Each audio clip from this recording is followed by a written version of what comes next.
नमस्कार मित्रांनो. आजच्या या व्हिडिओमध्ये आपण चर्चा करणार आहोत 13 सप्टेंबर ज्यांची जन्मतारीख आहे त्यांचं संपूर्ण व्यक्तिमत्व आणि येणारं वर्ष नेमकं कशा प्रकारचं असेल. सर्वात पहिल्यांदा ज्यांची जन्मतारीख 13 सप्टेंबरची आहे त्या सर्वांना जन्मदिनाच्या मनापासून शुभेच्छा.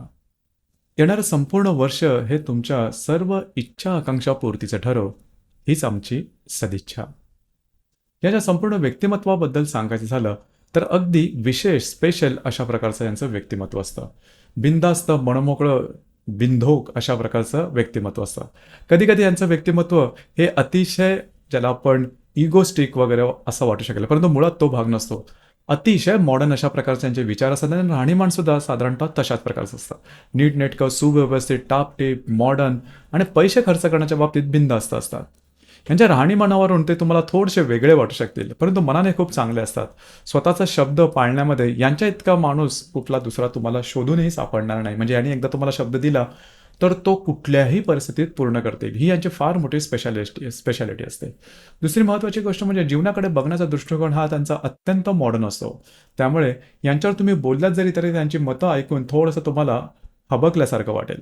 दुसरी महत्त्वाची गोष्ट म्हणजे राहणीमान अतिशय नीटनेटका, टापटीप आणि ब्रँडेड कपडे घालणं वगैरे यांना पसंत येतं. बिनधास्त असतात, कधी कोणाला घाबरणार नाही, कुठल्या व्यक्तीला नाही, कुठल्या परिस्थितीला.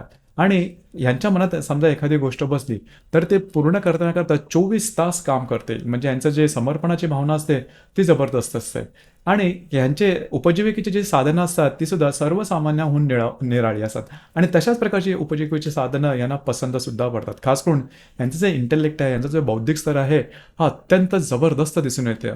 त्यामुळे शाळा कॉलेजमधली शिक्षण अगदी सहजपणे पूर्ण करतात. साधारणतः शास्त्राकडे यांचा जास्त झुकाव असतो. म्हणजे आधुनिक जे विज्ञानशास्त्र आहे त्याच्याकडे यांचा झुकाव जास्त असतो.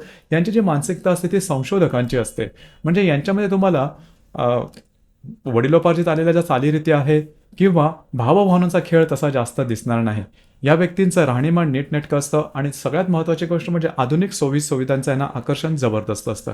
आणि ते मिळवण्याकरता हे काहीही करू शकतील. अर्थात यांच्याशी बोलल्यानंतर तुम्हाला कळू देणार नाही की यांचे जे मतं आहेत ही किती वियर्ड आहेत किंवा किती तुम्हाला विचित्र वाटेल. पण काही कालावधीनंतर ते जे बोलत आहेत त्याच्यामध्ये किती तथ्य आहे हे मात्र तुम्हाला निश्चित समजून येईल. तर एकंदरीत सांगायचं झालं तर मोकळं ढकळं बिनधास्त अशा प्रकारचं हे व्यक्तिमत्व असतं. कुठल्याही विषयावरती यांची जी मतं असतात ही इतरांपेक्षा निराळी असतात आणि स्वतःचं वेगळेपण ते टिकवून ठरतात. यांच्यामध्ये लिडरशिप क्वालिटी सुद्धा खूप चांगली असते. मात्र इथे होतं काय, एक गोष्ट चांगली असते ती म्हणजे इतरांना न होणारी कामं अगदी स्वतःच्या जीवाच्या रिस्कवर पूर्ण करून दाखवतील. आणि लीड बाय एक्झाम्पल म्हणतो तो प्रकार यांच्यामध्ये दिसून येतो. पण इथे एक गोष्ट सगळ्यात महत्त्वाची आहे ती म्हणजे यांचं बोलणं. यांचं बोलणं थोडंसं तिखट असू शकतं किंवा तुम्हाला लागणारं असू शकतं. तिथे थोडंसं लक्ष देणं गरजेचं राहील, कारण माणूस हा शब्दाने जास्त दुखावला जातो तुमच्या कर्मापेक्षा.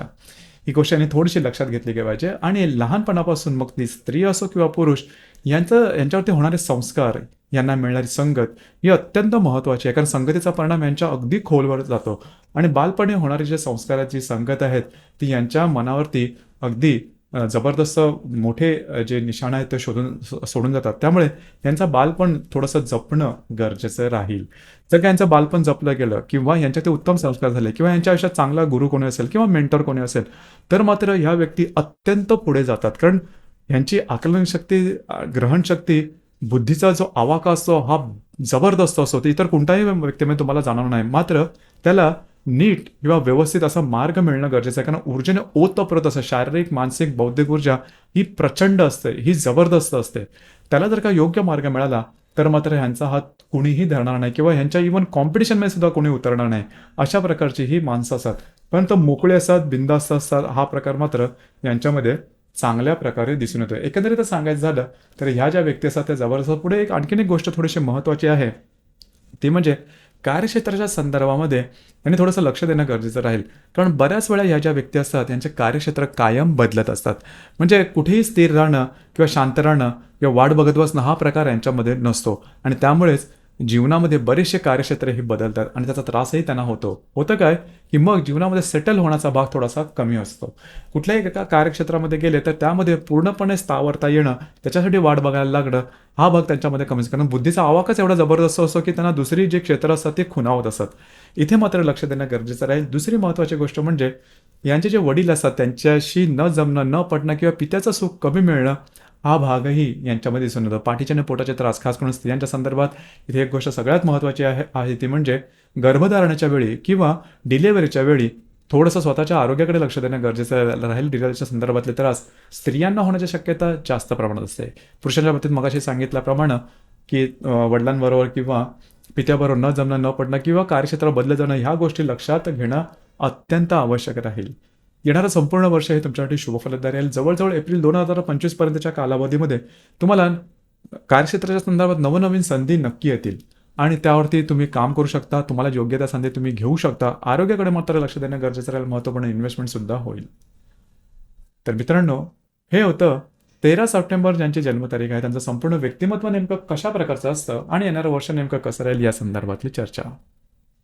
धन्यवाद.